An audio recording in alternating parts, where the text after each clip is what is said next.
Hello everyone, welcome back to my channel UPSC chemistry mystery by Ruchika.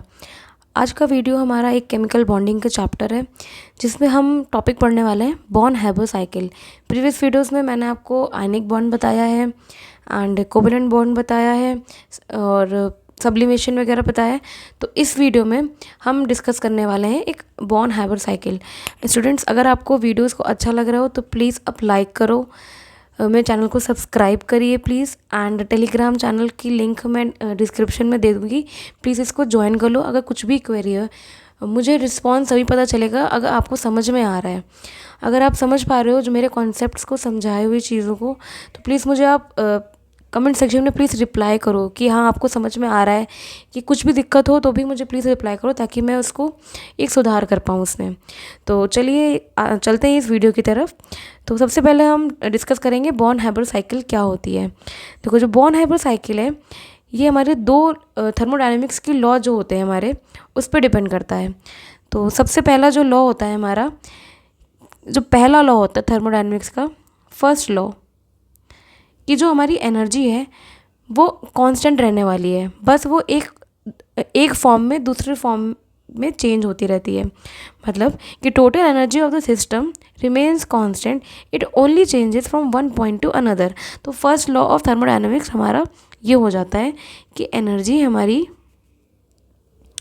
Constant रहने वाली है, बस ये अपना फॉर्म चेंज करती है।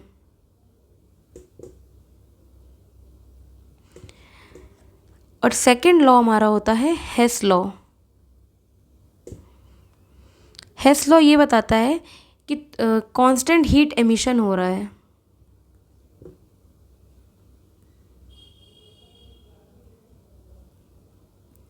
मतलब हमारी जो एंथैल्पी चेंज है, जो हमारा हीट एमिट हो रही है हमारी, वो सेम ही रहने वाली है, चाहे वो सिंगल स्टेप का इक्वेशन हो चाहे वो मल्टीपल स्टेप का इक्वेशन हो। जो हमारी एंथैल्पी चेंज है वो हर स्टेप के लिए सेम होने वाली है।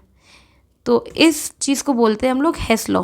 तो जो बॉर्न हैबर साइकिल है वो मेनली इन्हीं दो लॉज पे बेस्ड है। तो अब चलते हैं इसके इक्वेशंस की तरफ। मान लो कोई एक हमारा एटम है सॉलिड स्टेट में, B2 सेकेंड एटम है हमारा गैसियस स्टेट में है वो, जो कि AP कंपाउंड दे रहा है सॉलिड स्टेट में। ठीक है, और ये जो पहला जो पूरी स्टेप है इसके जो एंथैल्पी है हमारी इनिशियल एंथैल्पी जो है वो फाइनल एंथैल्पी के बराबर रहेगी, जो कि हम बता सकते हैं कि ये हेस लॉ को प्रूव कर रहा है। ठीक है, कि जो इनिशियल एंथैल्पी है वो फाइनल एंथैल्पी बराबर रहने वाली है, क्योंकि हीट ऑफ एमिशन है हमारा वो सेम होने वाला है पूरे प्रोसेस में, चाहे वो सिंगल स्टेप हो चाहे डबल स्टेप हो। अब यहाँ पे मान लो जो ये हमारा ए है ये एक प्रोसेस के अंडर थ्रू कर रहा है जिसे बोलते हैं हम लोग सब्लिमेशन। मैं शॉर्टकट यूज़ कर रही हूँ, आप समझ लीजिएगा इसको। ठीक है, इसको बोलते हैं हम सब्लिमेशन। अब ये सब्लिमेशन जब हो रहा है तो हमें जानते हैं कि सब्लिमेशन प्रोसेस क्या होता है, जो सीधे सॉलिड स्टेट से गैसियस स्टेट में कन्वर्ट हो जाए। तो ए हमारा अब हो गया गैसियस स्टेट में। अगेन अब इस गैसियस स्टेट से जब हम लोग को एक इलेक्ट्रॉन निकालना है, तो एक इलेक्ट्रॉन निकालने के लिए हमारी जो इक्वेशन हो जाएगी वो हो जाएगी A+, ये हो जाएगा गैसियस स्टेट में। अब इस इलेक्ट्रॉन का निकालने का प्रोसेस जो होता है इसको हम लोग बोलते हैं आयनाइजेशन एनर्जी। आयनाइजेशन एनर्जी क्या होती है मैंने प्रीवियस वीडियो में बताया है कि जो भी हमारे जो outer most loosely bounded electrons होते हैं उसको जब उस इलेक्ट्रॉन को जब हम लोग निकालते हैं तो उस एनर्जी को बोलते हैं हम लोग आयनाइजेशन एनर्जी। तो ये हमारी हो गई आयनाइजेशन एनर्जी। अब पढ़ते हैं अपने कंपाउंड बी की तरफ। बी जो है हमारा, इसमें हमारा हो रहा है डिसोसिएशन। डिसोसिएशन मतलब कि ये जो हमारा बी कंपाउंड है ये डायटोमिक है। बी इसको ऐसे लिख सकते हैं, इसका जो डिसोसिएशन हो रहा है इसको बोलते हैं डिसोसिएशन एनर्जी। यहाँ पे हमें सिंगल बी चाहिए तो मतलब हमें इसलिए हाफ डिसोसिएशन एनर्जी चाहिए होगा। ठीक है, तो अब ये कंपाउंड हमारा गैसियस स्टेट में ही वापस से डिसोशिएट हो गया है तो सिंगल हमारा एटम है, सिंगल एटम हमें दे दिया है। अब इसमें से जब हम इलेक्ट्रॉन को प्रोवाइड करेंगे तो ये हमारा हो जाएगा बी नेगेटिव। जैसे कि हम जानते हैं अगर हमें आयनिक बॉन्ड बनाना है तो एक इलेक्ट्रो पॉजिटिव होना चाहिए और दूसरा इलेक्ट्रो नेगेटिव होना चाहिए। अब ए तो हमारा इलेक्ट्रो पॉजिटिव हो गया है, अब हमें बी को इलेक्ट्रो नेगेटिव बनाना है तो उसके लिए हमको इलेक्ट्रॉन देना पड़ेगा। पहला डिसोसिएशन हो गया, फिर उसके बाद इसमें इलेक्ट्रॉन दे दिया। अब जब इलेक्ट्रॉन दे दिया हमें तो इसको हम लोग क्या बोलते हैं, इलेक्ट्रॉन एफिनिटी बोलते हैं। इलेक्ट्रॉन निकालने का प्रोसेस होता है आयनाइजेशन एनर्जी और इलेक्ट्रॉन देने का प्रोसेस होता है इलेक्ट्रॉन एफिनिटी। तो इलेक्ट्रॉन एफिनिटी के थ्रू हमारी जो एनर्जी है ये लिबरेट हो जाएगी।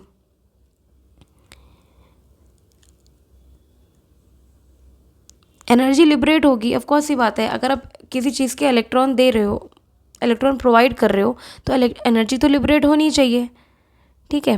तो ये हमारा ये हो गया। अब नेक्स्ट हम चलते हैं अपने ए बी सॉलिड की तरफ। ए बी सॉलिड की तरफ हम चलते हैं तो ये जब हमें पता है कि दो गैशियस एटम अगर कंबाइन हो रहे हैं, ठीक है, और वो क्रिस्टलाइज हो रहे हैं तो जो एनर्जी रिलीज़ होती है उसको बोलते हैं हम लोग लैटिस एनर्जी। तो ये हो गया हम लोग लैटिस एनर्जी। लैटिस एनर्जी को इससे डिनोट करते हैं UC।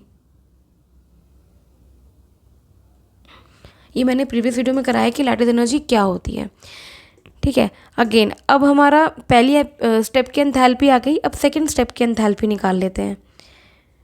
पहला स्टेप तो हमारा सिंपल ये था कि A solid half B2 gas और AB सॉलिड, तो इनिशियल एंथैल्पी ये हो गई। अब फाइनल एंथैल्पी निकालते हैं हम, मतलब जो सेकेंड स्टेप की एंथैल्पी है ये निकालते हैं हम। सब्लिमेशन का जो हीट आएगा वो ionisation energy plus half dissociation plus electron affinity and plus last में लैटिस एनर्जी, इन सबको हम प्लस करने वाले हैं। सब्लिमेशन को, आयनाइजेशन एनर्जी को, इलेक्ट्रॉन एफिनिटी को, डिसोसिएशन को और लैटिस एनर्जी को, इन सबको प्लस करने वाले हैं। तो ये हमारा एंथैल्पी चेंज आ गया। अब हम जानते हैं कि जो इनिशियल एंथैल्पी है वो फाइनल एंथैल्पी के बराबर होने वाली है एज पर दी हेस लॉ। तो यही हमारी जो इनिशियल एंथैल्पी है, जो फर्स्ट स्टेप की एंथैल्पी है, वो सेकेंड स्टेप के बराबर होने वाली है। तो जो हमारी at the end final enthalpy आएगी वो आ जाएगी ionisation energy plus half dissociation energy plus electron affinity and plus lattice energy. ये हमारी फाइनल एंथैल्पी आने वाली है। अब हम चलते हैं कि एक एक जो प्रोसेस हमने बताया है, sublimation, dissociation, ionisation energy, electron affinity और लैटिस एनर्जी, अब इसको एक एक करके हम डिफाइन करते हैं कि ये एक्चुअली डिटेल में है क्या। तो सबसे पहले हम आते हैं अपने सब्लिमेशन प्रोसेस की तरफ। देखो सब्लिमेशन हमें सबको पता है कि कोई भी अगर एटम सॉलिड स्टेट में है और वो गैसियस स्टेट में हो रहा है तो इसको बोलते हैं सब्लिमेशन। तो कोई भी अगर ये ऐसा प्रोसेस हो रहा है तो बहुत ही छोटी सी अमाउंट चाहिए होता है हमें ये कन्वर्ट करने के लिए। जो एनर्जी हम देते हैं तो वो बहुत ही स्मॉल अमाउंट ऑफ एनर्जी चाहिए होता है सब्लिमेशन में। तो एक सब्लिमेशन में हमें एनर्जी चाहिए होता है, मतलब ये हमारा हो गया एंडोथर्मिक प्रोसेस।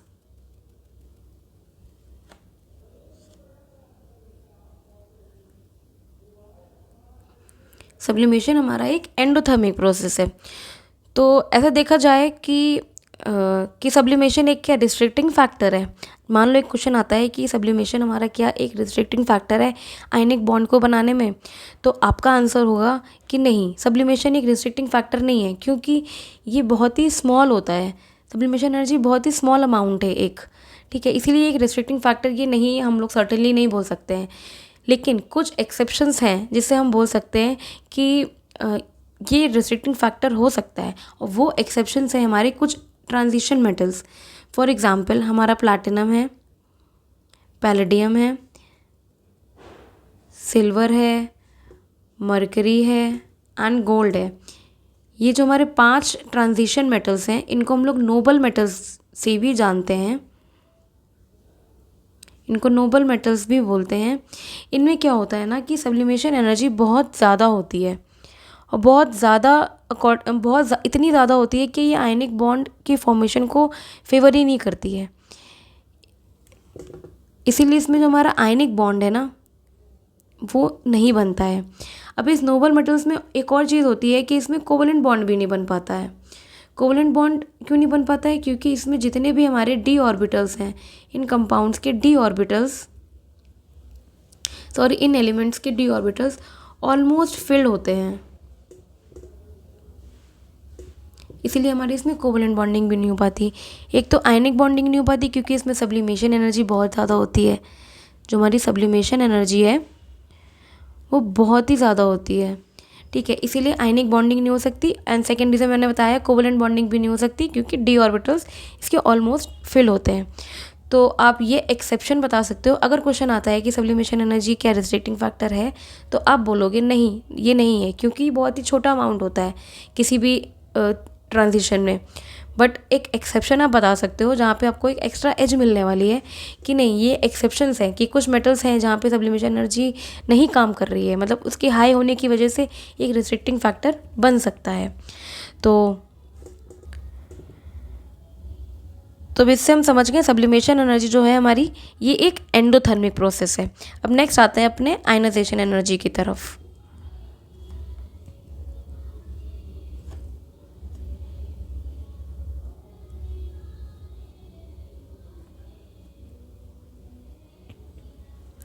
सेकेंड हमारा आयनाइजेशन एनर्जी। तो आयनाइजेशन एनर्जी क्या होता है, ये मैंने प्रीवियस वीडियो में बताया हुआ है कि इलेक्ट्रॉन को जो बाहर जो उस एटम के बाहर ऑर्बिट है, आउटर मोस्ट ऑर्बिट है, वहाँ से इलेक्ट्रॉन अगर हम निकाल रहे हैं, वो एनर्जी जो दे रहे हैं निकालने के लिए उस इलेक्ट्रॉन को, तो वो होती है हमारी आयनाइजेशन एनर्जी, ठीक है। फॉर एग्जांपल एक एटम है हमारा ए जो कि गैसियस स्टेट में है, उससे हम एक इलेक्ट्रॉन को निकाल रहे हैं, तो इसमें जो हमारी एनर्जी लग रही है उसको बोलते हैं हम लोग आयनाइजेशन एनर्जी। तो आयनाइजेशन एनर्जी में भी यही चीज़ हो रही है कि हमको ना एनर्जी देनी पड़ रही है, कोई बाहर से एनर्जी लग रही है, इसीलिए ये भी हमारी एक एक्सोथर्मिक प्रोसेस हो जाएगा। ये भी हमारा एक्सोथर्मिक प्रोसेस हो गया। तो एक्सोथर्मिक प्रोसेस है तो मतलब आयनाइजेशन एनर्जी भी हमारा एक मेजर फैक्टर है जो डिसाइड करेगा कि आयनिक बॉन्ड फॉर्म होगा कि नहीं होगा। अब हमने 11-12 में एक कॉन्सेप्ट पढ़ा होगा कि जो सक्सेसिव आयनाइजेशन एनर्जी होती हैं, जो सक्सेसिव आयनाइजेशन एनर्जी होती हैं वो अपने अगला मतलब जो प्रीसीडिंग वैल्यू होती है उससे ज़्यादा होती है। फॉर एग्ज़ाम्पल कि जो हमारी पहली आयनाइजेशन एनर्जी होगी E1, वो छोटी होगी सेकेंड से, और वो उससे छोटी होगी थर्ड से, और वो उससे छोटी होगी फोर्थ से। तो मतलब जो हमारी सबसे पहली आयनाइजेशन एनर्जी होगी वो सबसे छोटी होने वाली है और फिर धीमे धीमे धीमे हमारी बढ़ती चली जाती है। तो इसीलिए हमारा जो लोअर ऑक्सीडेशन स्टेट है, इसीलिए हम बोलते हैं कि जो हमारा लोअर ऑक्सीडेशन स्टेट है, फॉर एग्जांपल अगर +1 है, +1 में हमारे जो हमारा +1 ऑक्सीडेशन स्टेट होता है, यहाँ पे हमारी अबंडेंट मतलब हम इसको चेंज कर सकते हैं, आयनिक बॉन्ड में फॉर्म कर सकते हैं। जो +2 होता है ये पॉसिबल तो होता है, इतना टफ नहीं होता एज़ कम्पेयर टू +1। जो तीसरा ऑक्सीडेशन स्टेट होता है यहाँ पे डिफ़िकल्ट होना शुरू हो जाता है, और चौथा और पांचवा में तो थोड़ा सा इम्पॉसिबल ही होने लगता है, ठीक है। तो मतलब हमारा जो फॉर्मेशन ऑफ आयनिक बॉन्ड का जो कंडीशन होती है कि हमारी जो आयनाइजेशन एनर्जी है वो कम होनी चाहिए, मतलब लोअर ऑक्सीडेशन स्टेट इसीलिए हम लोग फेवर करते हैं, क्योंकि जो लोअर ऑक्सीडेशन स्टेट है वहाँ पे आपको एनर्जी कम देनी पड़ेगी as compared to second oxidation state पे जो हायर नंबर पे है।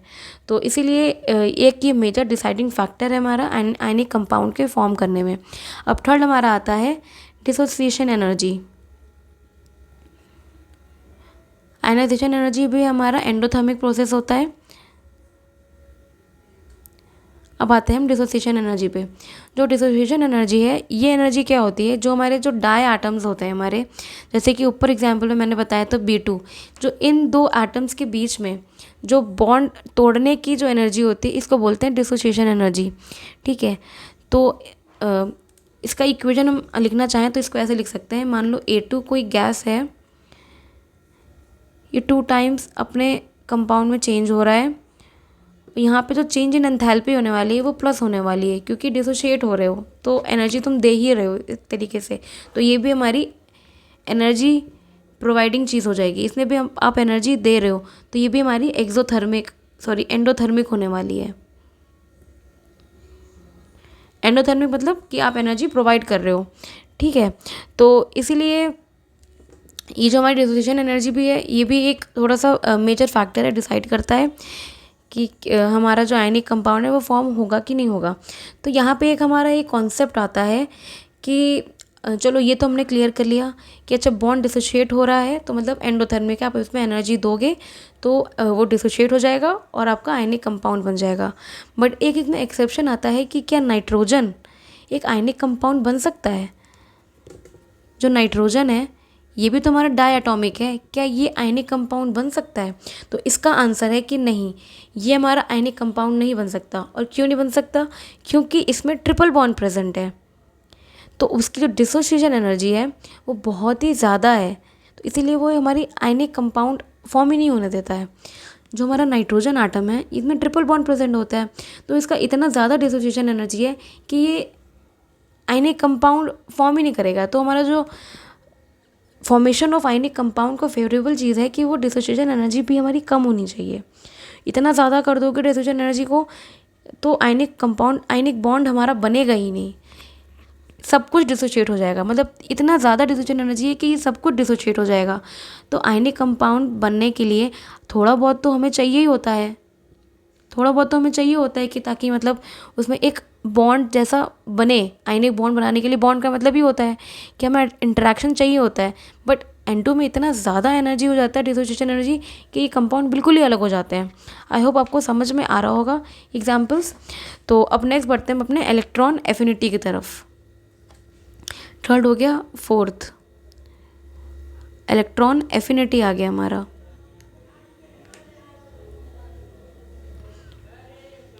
इलेक्ट्रॉन एफिनिटी भी एक ऐसी प्रोसेस होता है कि जब हम इलेक्ट्रॉन किसी भी आउटर शेल में आप इलेक्ट्रॉन को ऐड कर रहे हो, मतलब आप इसमें एनर्जी देनी पड़ेगी आपको इसमें, मतलब जब आप ऐड करोगे इलेक्ट्रॉन, अब इलेक्ट्रॉन जब दे रहे हो तो एनर्जी रिलीज होगी उस सिचुएशंस में। अब कोई भी आइसोलेटेड गैसियस एटम ले लो, ठीक है, जो कि एक एनायन प्रोड्यूस कर सकता है, उसमें आप अगर इलेक्ट्रॉन डाल रहे हो तो आपकी जो एनर्जी है वो रिलीज़ होगी। इस रिलीज ऑफ एनर्जी को हम लोग बोलते हैं इलेक्ट्रॉन एफिनिटी। तो मान लो कोई एग्जांपल है ए, जो कि गैसियस एटम है, उसमें आप इलेक्ट्रॉन दे रहे हो, वो गैसियस एटम एक एनायन में हमारा चेंज होने वाला है। यहाँ पे जो हमारा एंथैल्पी चेंज है वो -EA होने वाला है, क्योंकि एनर्जी रिलीज़ हो रही है। तो ये हमारा एक एक्सोथर्मिक प्रोसेस हो जाएगा, क्योंकि आप एनर्जी दे रहे हो, तो ये हमारा हो जाएगा एक एक्सोथर्मिक प्रोसेस।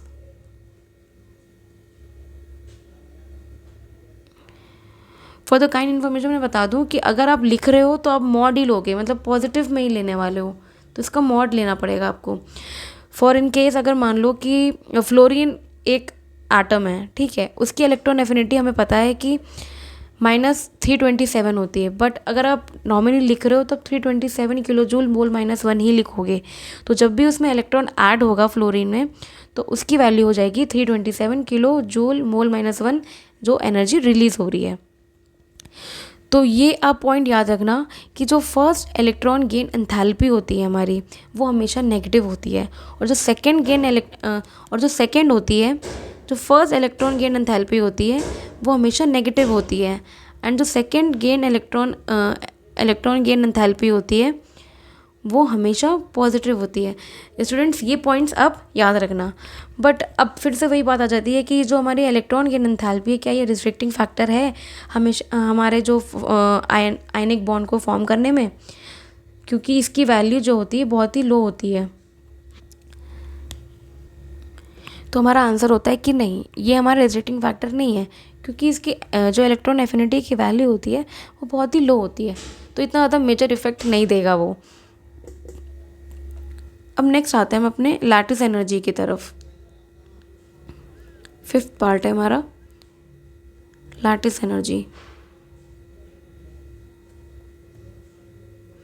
अब लैटिस एनर्जी क्या होता है, मैंने आपको बताया है कि दो गैसियस स्टेट, मान लो ए और बी गैसियस स्टेट में है, अगर वो क्रिस्टलाइज हो रहे हैं तो जो एनर्जी रिलीज़ हो रही है उसको हम लोग बोलते हैं लैटिस एनर्जी। और ये लैटिस एनर्जी हमेशा नेगेटिव होती है क्योंकि एनर्जी हो रही है रिलीज़। तो मतलब ये भी हमारा हो गया एक्सोथर्मिक प्रोसेस। तो इसमें एग्जाम्पल लिख लो कि ए, चलो बी आयनिक बॉन्ड बन रहा है, ये गैसियस आइटम है जो कि हमारा, अब ये जब एक सॉलिड क्रिस्टलाइज हो रहे हैं तो इसमें जो हमारी लैटिस एनर्जी हो रही है वो नेगेटिव हो रही है। ठीक है, तो ये हमारा एक्सोथर्मिक प्रोसेस हो गया। तो ये भी एक बहुत ही बड़ा डिसाइडिंग फैक्टर है फॉर्मेशन ऑफ आयनिक बॉन्ड में। तो अगर लैटिस एनर्जी हमारी फॉर्म हो रही है तो मतलब कि अगर लैटिस एनर्जी मतलब बहुत ही ज़्यादा है तो मतलब हमारा फॉर्मेशन ऑफ आयनिक कंपाउंड तय है। तो कुछ एग्जांपल्स हम लेते हैं। For example titanium oxide, HFO2 and ZrO2। इसमें ऑक्सीडेशन स्टेट हमारा +4 होता है, इसमें HF का ऑक्सीडेशन स्टेट +4 होता है एंड इसमें ऑक्सीडेशन स्टेट +4 होता है। इन सब में हमारा जो ऑक्सीडेशन स्टेट है वो +4 हो गया है। सो इन केस में जितने भी कंपाउंड्स मैंने लिखे हैं इनका चार्ज बहुत ज़्यादा है और जो साइज़ है बहुत ही ज़्यादा स्मॉल है। तो मतलब इनकी जो लैटिस एनर्जी है वो बहुत हाई है, वो इतनी ज़्यादा हाई है कि हमारा जो आयनाइजेशन एनर्जी है वो कंपनसेट हो जा रहा है हमारा लैटिस एनर्जी के थ्रू। तो आयनाइजेशन एनर्जी जो कि रिस्ट्रिक्टिंग फैक्टर एक बन सकता था हमारा, तो इस केस में नहीं बनेगा क्योंकि हमारा लैटिस एनर्जी बहुत ज़्यादा है। तो ये चीज़ हमारी कंपनसेट हो जा रही है। ठीक है, तो आई होप आपको समझ में आ रहा होगा कि जो लैटिस एनर्जी है इसका जो फेवरेबल कंडीशन है, हाई चार्ज होना चाहिए एंड वेरी स्मॉल साइज होना चाहिए, जो कि इन केसेस में हमारा था। चार्ज भी ज़्यादा है और साइज़ भी स्मॉल है, इसीलिए लैटिस एनर्जी बहुत ज़्यादा है। तो आयनाइजेशन एनर्जी भी हमारी बहुत ज़्यादा हो गई क्योंकि +4 ऑक्सीडेशन स्टेट है, तो इसलिए हमारा आयनिक बॉन्ड फॉर्म हो जाएगा क्योंकि यहाँ पे जो हमारी इतनी ज़्यादा आयनाइजेशन एनर्जी है जो मैंने ऊपर बताया था कि इम्पॉसिबल है फॉर्म होना, तो यहाँ पे वो बन रही है, कंपनसेट कर दे रहा है लैटिस एनर्जी, इसीलिए यहाँ पे जो आयनिक बॉन्ड है हमारा वो फॉर्म हो जाएगा, फेवर हो जाएगा आयनिक बॉन्ड फॉर्मेशन यहाँ पे। आई होप आपको समझ में आ रहा है ये कंपनसेशन का जो मतलब हो रहा है यहाँ पे। अगर नहीं समझ में आ रहा तो प्लीज़ ऐसा कमेंट सेक्शन में बोल दो, तो मैं फिर से एक्सप्लेन कर दूँगी ये छोटा सा वीडियो डाल के इसी टॉपिक पे। सो चलिए हम नेक्स्ट बढ़ते हैं अपने पूरे जो बॉर्न हाइबर साइकिल की जो पूरी इक्वेशन है उसकी तरफ। एक फाइनल इक्वेशन लिख लेते हैं बॉर्न हाइबर साइकिल की, जो कंपनसेट, जो कि हमारा पूरा एक क्रक्स है पूरा बॉर्न हाइबर साइकिल का, उसका तुम्हारा चेंज इन एंथैल्पी जो फाइनल होती है वो सब्लिमेशन हम देख चुके हैं, आयनाइजेशन एनर्जी देख चुके हैं, डिसोसिएशन एनर्जी देख चुके हैं जो कि हाफ होती है, एंड इलेक्ट्रॉन एफिनिटी देख चुके हैं, और लैटिस एनर्जी। इन सब का जो हमारा है वो <0 होना चाहिए। और ये <0 कैसे होगा, ये देखिए आप कि ये जो हमारा है सब्लिमेशन एनर्जी, आयनाइजेशन एनर्जी और हाफ डिसोसिएशन एनर्जी, इनका जो वैल्यू है, इनकी वैल्यू हमारी कम होनी चाहिए। इलेक्ट्रॉन एफिनिटी और हमारे लैटिस एनर्जी ये नेगेटिव होते हैं, तो इसे नेगेटिव साइन बाहर लगा लिया। मान लीजिए कि इनकी वैल्यू हमारी कम है इलेक्ट्रॉन एफिनिटी और लैटिस एनर्जी से, तो मतलब ये कंपनसेट कर रहे हैं। अगर ये वैल्यू हमारी जो एक्सोथर्मिक, ये एंडोथर्मिक है हमारी, ये एंडोथर्मिक है और ये एक्सोथर्मिक है, अगर एंडोथर्मिक वैल्यू हमारी अगर एक्सोथर्मिक से कम हो रही है तो इसका मतलब है कि हमारा एक बॉन्ड फॉर्मेशन हो जाएगा। और यही इम्प्लीकेशन करता है कि हमारा बॉर्न हाइबर साइकिल का अगर ये आ रहा है तो मतलब born Haber cycle eight the and मतलब ये प्रूव करना चाह रही है कि जो हमारी एंडोथर्मिक जो है वो एक्सोथर्मिक से लेस देन है, मतलब एक्सोथर्मिक हमारा ज़्यादा होना चाहिए। जो एनर्जी रिक्वायर्ड, इसका पूरा क्रक्स है कि जो एनर्जी रिक्वायर्ड फॉर सब्लिमेशन और ionisation and dissociation energy, this should be must be compensated by energy released during electron affinity and lattice formation. ठीक है, तो पूरा ये बताता है कि implication of Born hyper cycle. तो इसमें है कि अगर एंडोथर्मिक फैक्टर एडिक्वेटली कंपनसेट हो जा रहा है एक्सोथर्मिक फैक्टर से, तभी हमारा आयनिक बॉन्ड फॉर्म होगा।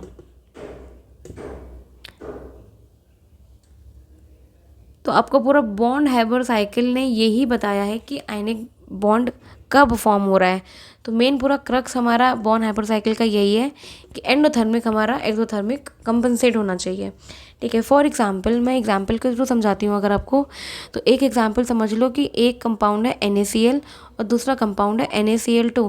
हम सब जानते हैं कि NaCl2 तो नहीं बनता है, हम NaCl को ही जानते हैं। ठीक है, अब ये दिया हुआ है कि जो हमारी लैटिस एनर्जी है NaCl2 की तो बहुत ज़्यादा है, NaCl से जो लैटिस एनर्जी हमारी है वो NaCl की बहुत ज़्यादा है। लेकिन फिर भी हम जैसे NaCl एग्जिस्ट कर रहा है, तो जैसे हम जानते हैं कि लैटिस एनर्जी अगर बहुत ज़्यादा है तो मतलब आयनिक बॉन्ड तो फेवर होना ही चाहिए, क्योंकि मेजर फैक्टर डिसाइडिंग फैक्टर जो है वो लैटिस एनर्जी होती है। तो इस केस में क्या है कि NaCl2 जो एग्जिस्ट ही नहीं करने वाला है, क्योंकि जो हमारी आयनाइजेशन एनर्जी है NaCl की, जो I1 है हमारी जो NaCl का वो होता है 420 किलो जूल मोल, और जो I2 होता है 450 किलो जूल मोल। जो ये आयनाइजेशन एनर्जी है वो कंपनसेट ही नहीं कर पा रहा है लैटिस एनर्जी, इसीलिए हमारा आयनिक बॉन्ड इसमें नहीं फॉर्म हो रहा है। इसमें दो हमारी चाहिए होगी, जो I1 है हमारी और जो I2 है हमारी। ये जो आयनाइजेशन हमारी एनर्जी आ रही है ये कंपनसेट नहीं कर पा रही है हमारी लैटिस एनर्जी से, इसीलिए हमारा NaCl फॉर्म होगा। ये 10 गुना मतलब ज़्यादा है, हमारा लैटिस एनर्जी से 10 गुना ज़्यादा है, इसीलिए हमारी जो है ये NaCl बनने वाला है। अगर लैटिस एनर्जी इतना कंपनसेट कर देती तो हमारा NaCl2 बन जाता, क्योंकि NaCl2 की लैटिस एनर्जी ज़्यादा है। तो सेकेंड एग्जाम्पल लेते हैं हम एक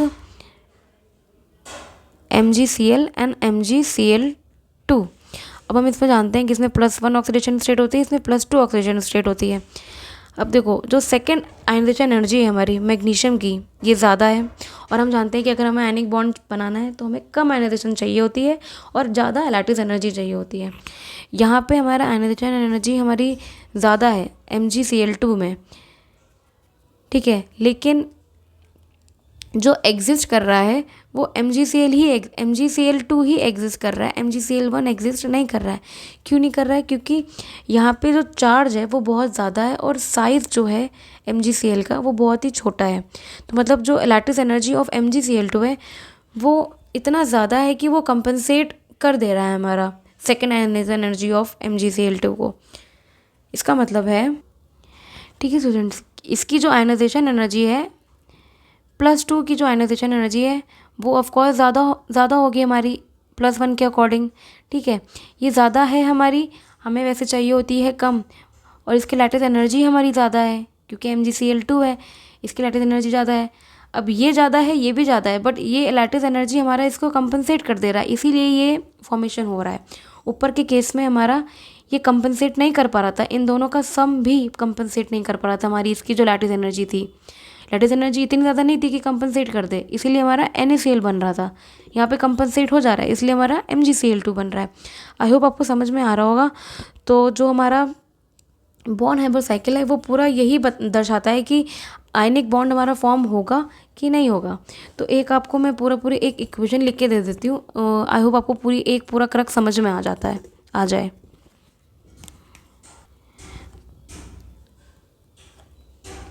आप मान लो कि एक Mg है सॉलिड स्टेट में, वो गैसियस स्टेट में जा रहा है, तो इसमें जो हमारा प्रोसेस लग रहा है वो हो रहा है सब्लिमेशन।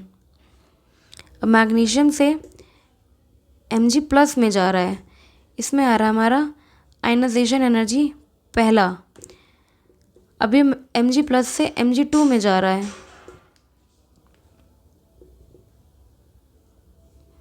क्योंकि जो ऑक्सीडेशन स्टेट होती है Mg की वो +2 होती है। तो यहाँ पे जो हमारी सेकेंड आयनाइजेशन एनर्जी आ रही है। अब ये आयनाइजेशन के बाद यहाँ पे आता है हमारा लैटिस एनर्जी। अब सेकेंड आते हैं हम सेकेंड कंपाउंड की तरफ, क्लोरीन, जो कि गैसियस स्टेट में है। यहाँ पे हमारा हो रहा है डिसोसिएशन, ये आयनाइजेशन सेकेंड आयनाइजेशन, ये हो रहा है डिसोसिएशन। अब हाफ डिसोसिएशन होता है तो यहाँ पे 2Cl2 आ जाएगा, 2Cl आ जाएगा जो कि है गैसियस स्टेट में। यहाँ पे हमारे 2 इलेक्ट्रॉन देंगे तो यहाँ पे जो इलेक्ट्रॉन एफिनिटी की वैल्यू हो जाएगी वो 2E हो जाएगी, क्योंकि 2 इलेक्ट्रॉन दे रहे हैं। ठीक है, 2Cl माइनस गैसियस स्टेट में हो जाएगा और ये देता है हमारा लैटिस एनर्जी।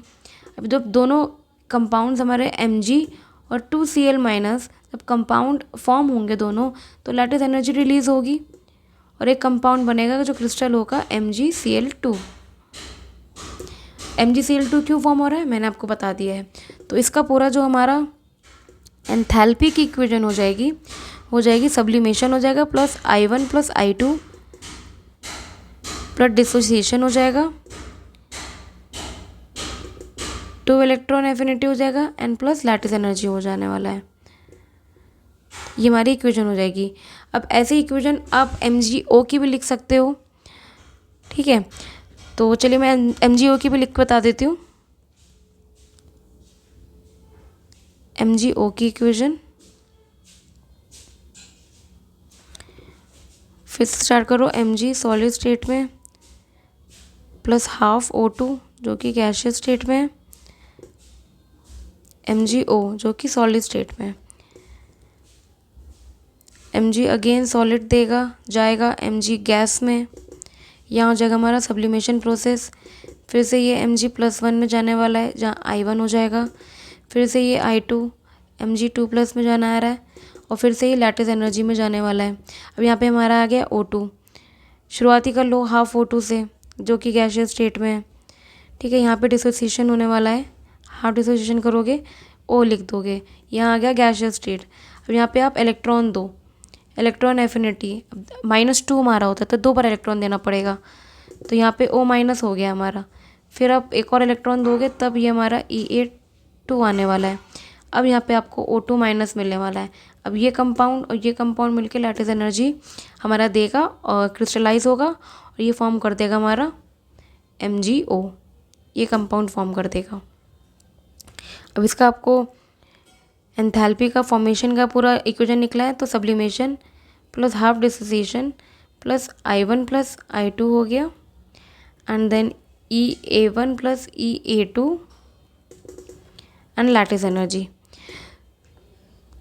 तो आई होप आपको ये इतना एग्जाम्पल समझ में आ गया होगा। एट द एंड मैं ये कहना चाहती हूँ कि अगर आपकी लो आयनाइजेशन एनर्जी है एंड हाई लैटिस एनर्जी है, अगर हाई लैटिस एनर्जी, लो आयनाइजेशन एनर्जी और हाई लैटिस एनर्जी, तो आपका जो आयनिक बॉन्ड है वो फेवर होगा, तो बनेगा ही बनेगा आयनिक बॉन्ड। ठीक है, अगर क्वेश्चन आता है कि फेवर कंडीशंस क्या होती है आयनिक बॉन्ड में, तो लो आयनाइजेशन एनर्जी और हाई लैटिस एनर्जी। अगर आयनाइजेशन एनर्जी और लैटिस एनर्जी इतनी ज़्यादा है, लैटिस एनर्जी, कि वो हाई आयनाइजेशन एनर्जी को कंपनसेट कर दे रही है तो बॉन्ड फॉर्म हो जाएगा। अगर कंपनसेट नहीं कर पा रही है तो बॉन्ड फॉर्म नहीं होगा। सो अब हम बढ़ते हैं अपने लैटिस एनर्जी की। फाइनल हमारा है कि लैटिस एनर्जी क्या होती है। सब कुछ डिस्कस कर लिया। लैटिस एनर्जी, लैटिस एनर्जी मैंने बताया आपको कि 2 गैसेस एटम अगर क्रिस्टलाइज होते हैं तो एक एनर्जी रिलीज़ होती है। 2 गैसेस एटम जो क्रिस्टलाइज होते हैं तो एक एनर्जी रिलीज़ होती है जिसको बोलते हैं हम लैटिस एनर्जी। ये एक स्टेबलाइजेशन एनर्जी है, इसको स्टेबलाइजेशन एनर्जी के नाम से भी जानते हैं। ठीक है, और ये हमेशा नेगेटिव होती है क्योंकि हमको एनर्जी इसमें निकालनी पड़ती है। अब एनर्जी निकालनी पड़ रही है तो मतलब ये हो गया हमारा एक्सोथर्मिक प्रोसेस, एनर्जी निकालनी पड़ रही है। तो अब एक्सपेरिमेंटली हम तो इसको निकाल चुके हैं बॉर्न हाइपर साइकिल से, बट अगर हमें थ्योरेटिकली निकालना है, मतलब इसके कैसे कैलकुलेट, इसका फॉर्मूला वगैरह, तो इसको हम लोग डिराइव करते हैं। एक इक्वेशन है born Landé equation. Born Landé equation हमारी लैटिस एनर्जी निकालने के लिए होती है। तो इसका फॉर्मूला होता है Z plus Z minus E² AN0 upon 4 pi epsilon not R0 1 - 1/n। ये हमारी बॉर्न लैंडे इक्वेशन होती है लैटिस एनर्जी निकालने के लिए। अब यहाँ पे जो हमारा Z है और Z माइनस है, ये हमारा चार्ज एसोशिएट करता है कैटायन और एनायन से, ठीक है। और यहाँ तो हमारा E है, ये इलेक्ट्रॉन का चार्ज है जिसकी वैल्यू होती है हमारी -1.6 × 10⁻⁻19 कूलम। और यहाँ जो N नॉट है, ये हमारा एवोगैड्रो नंबर डिनोट करता है जिसकी वैल्यू होती है 6.022 × 10⁻23 मोल -1। अब यहाँ पे पाई आपको पता है, एप्सिलॉन नॉट की वैल्यू पता है आपको कितनी होती है। ये सब वैल्यूज़ तो आपको दे दी जाएंगी जो यूपीएससी पेपर आता है हमारा केमिस्ट्री का। 8.85 × 10⁻12 कूलम का स्क्वायर, न्यूटन -1 एंड मीटर का -2। जो आर नॉट है हमारा यहाँ पे, ये डिनोट करता है बॉन्ड लेंथ कितना है, दो एटम्स के बीच में कितना डिफरेंस है। और जो यहाँ पे जो एन है हमारा, ये जो एन है ये हमारी बॉन्ड एक्सपोनेंट को डिनोट करता है।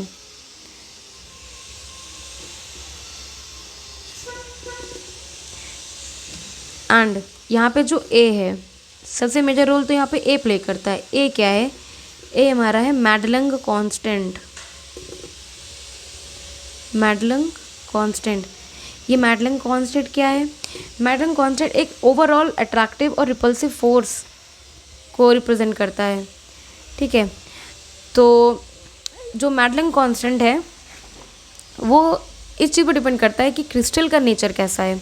आयन का नेचर है, इससे कोई फ़र्क नहीं पड़ता, आयन का नेचर चाहे कैसा भी हो, बट जो क्रिस्टल फॉर्म हो रहा है हमारा आफ्टर लैटिस एनर्जी निकलने के बाद, जो क्रिस्टल फॉर्म हो रहा है हमारा, वो कैसा है, तो ये सिर्फ और सिर्फ इस पर डिपेंड करने वाला है, ठीक है। फॉर एग्जांपल मान लो कि कोऑर्डिनेशन नंबर 8 है, ठीक, उसकी हमें हमेशा जो मैडलंग कांस्टेंट की वैल्यू है वो 1 आने वाली है, ठीक। बाकी मैं आपको बताऊंगी कि फ्यूचर में चल के कि कैसे कैसे आती है, बट ये याद रख लो कि ये सिर्फ और सिर्फ क्रिस्टल के नेचर पे ही डिपेंड करता है, मतलब ये क्रिस्टल कांस्टेंट प्रॉपर्टी है। तो बॉन्ड लैंड इक्वेशन को कैसे डिराइव करते हैं, तो इसका पूरा डेरिवेशन वगैरह मैं नेक्स्ट वीडियो में कवर करूँगी। और उसी वीडियो में कवर करने वाली हूँ कि लिमिटेशंस क्या क्या हैं बॉन्ड लैंड इक्वेशंस की, लिमिटेशंस जो हैं, फिर उसमें मॉडिफिकेशंस क्या क्या किया गया है, तो ये सब मैं नेक्स्ट वीडियो में कवर अप करती हूँ। सो गाइस, आई होप आपको समझ में आ रहा हो मेरी चीज़ें।